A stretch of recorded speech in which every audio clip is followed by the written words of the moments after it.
নমস্কার বন্ধুরা, আমার নতুন চ্যানেল প্রভুজি মাই ভয়েস আপনাদের সকলকে স্বাগত। ভিডিওটি শুরু করার আগে সকলের কাছে অনুরোধ, ভিডিওটি স্কিপ না করে পুরো ভিডিওটা দেখতে থাকুন।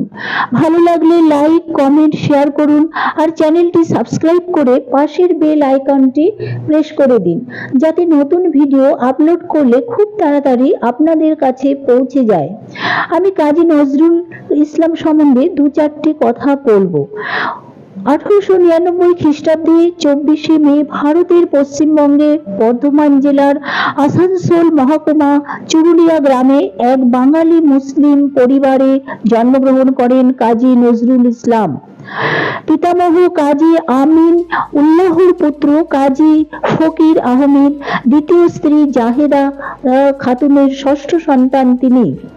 কোরআন, ইসলাম ধর্ম, দর্শন এবং ইসলামী ধর্মতত্ত্ব অধ্যয়ন করেন।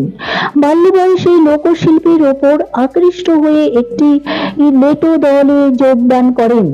ওই অঞ্চলের লেটো কবি শেখ চকর এবং কোরিয়া বাসুদেব লেটো ও কবিগণের আসরে নজরুল নিয়মিত অংশ নিতেন।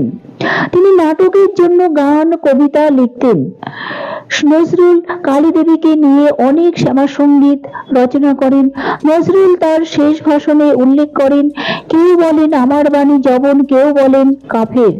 আমি বলি ও দুটোর কোনোটাই না। আমি হিন্দু মুসলিমদের সঙ্গে হাতে হাত মিলিয়ে দিই। 1917 খ্রিস্টাব্দের শেষ দিকে নজরুল সেনাবাহিনীতে যোগ দেন।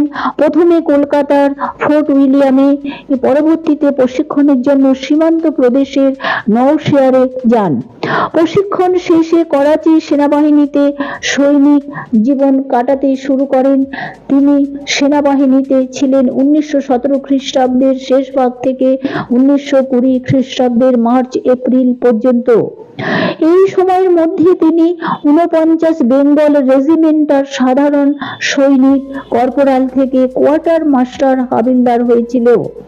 এছাড়া সৈনিকদের সাথে তিনি বিদেশি বিভিন্ন বাদ্যযন্ত্র সহযোগে সঙ্গীতের চর্চা অব্যাহত রাখেন, আর গদ্য পদ্যের চর্চাও চলতে থাকে একই সাথে।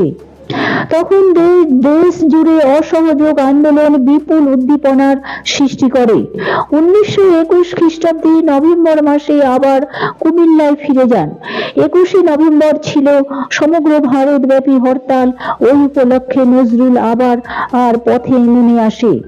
অসহযোগ মিছিলের সাথে নজরুল আবার পথে নেমে আসেন। অসহযোগ মিছিলের সাথে সাথে শহর প্রদক্ষিণ করেন আর গান, কবিতা করেন। ভিক্ষা দাও গো ভিক্ষা দাও, ফিরে চাও গো পুরবাসী। নজরুলের এই সময়কার গান, কবিতা, প্রবন্ধের মধ্যে ভাব প্রকাশিত হয়েছে। এর সর্বোৎকৃষ্ট উদাহরণ হচ্ছে বিদ্রোহী নামক কবিতাটি। বিদ্রোহী কবিতাটি 1922 খ্রিস্টাব্দে প্রকাশিত হয় এবং সারা ভারতে সাহিত্য সমাজ খ্যাতি লাভ করে। বাংলাদেশে তাকে জাতীয় কবি হিসেবে মর্যাদা দেওয়া হয়। 1976 সালে তাকে বাংলাদেশের জাতীয়তা প্রদান করা হয়। এখানেই তিনি মৃত্যুবরণ করেন। আজ এইটুকুই। আবার পরবর্তী ভিডিও আপনাদের কাছে নিয়ে আসব। ততক্ষণ আপনারা সুস্থ থাকুন, ভালো থাকুন। নমস্কার।